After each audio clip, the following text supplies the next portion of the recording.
Thank you very much for all these perspectives and challenges. Thank you also for your relative optimism, which compares with Michael in the opening panel when he was explaining us that we were at the eve of the next Great Depression. It's also good to hear that sort of relative optimism.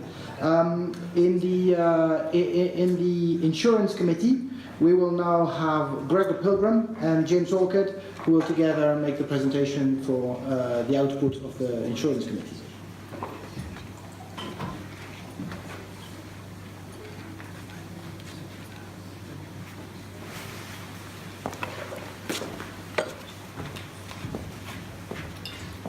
Thank you.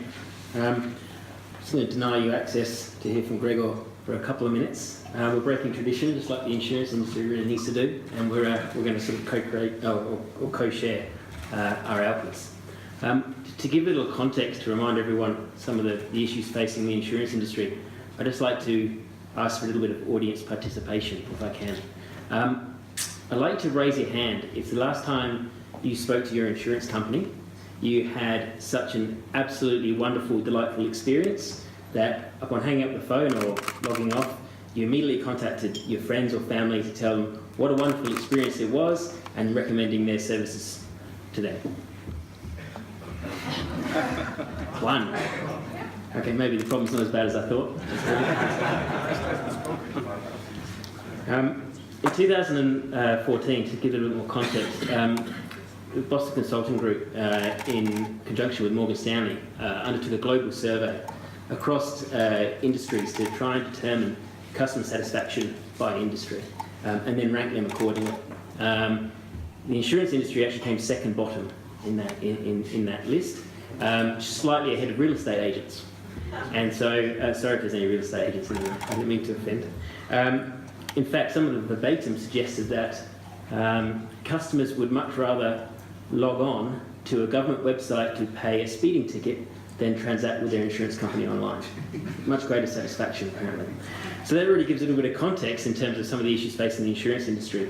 And really, as someone who works in insurance, I'm incredibly embarrassed by that, but I also see it as a fantastic opportunity, and that's what really formed the backbone of the first half of our perception.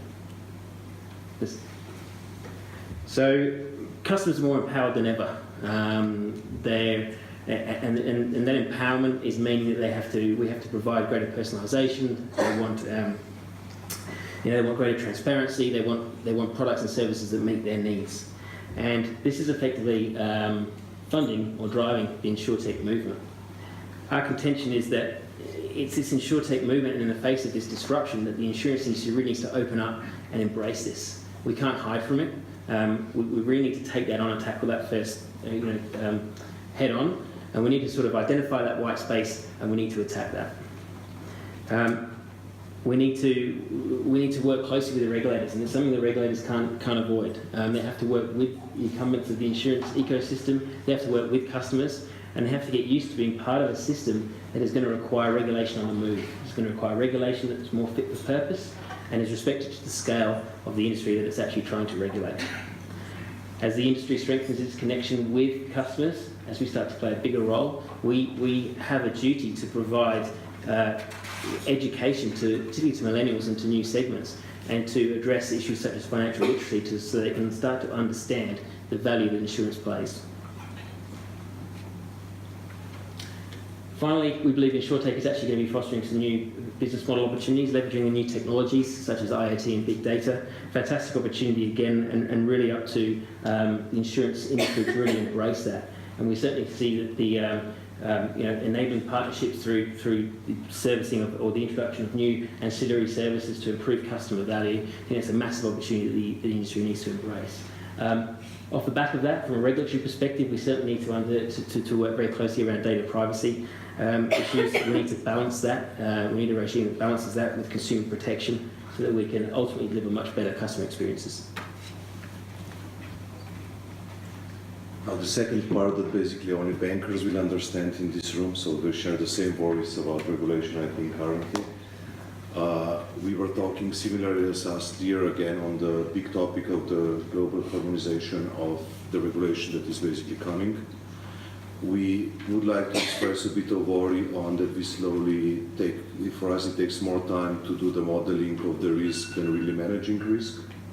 And these are the two big topics that were there from the, let's say, risk management part, and we would urge that much more time is used for embedding risk in all the business processes than basically just calculating it.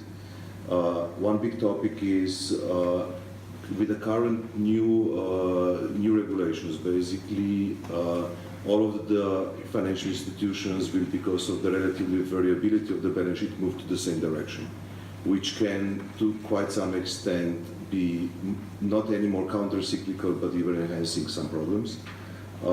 And one big topic that is coming there, and this is really real, is basically we need to get more long-term securities on the market. Otherwise, simply the pension systems and financial systems will be having a big problem. 5 seconds more. Thank you, guys. It was really a cool time. Thank you, Karina, for helping. Thank you, Dr. Kawai, for the good discussion today.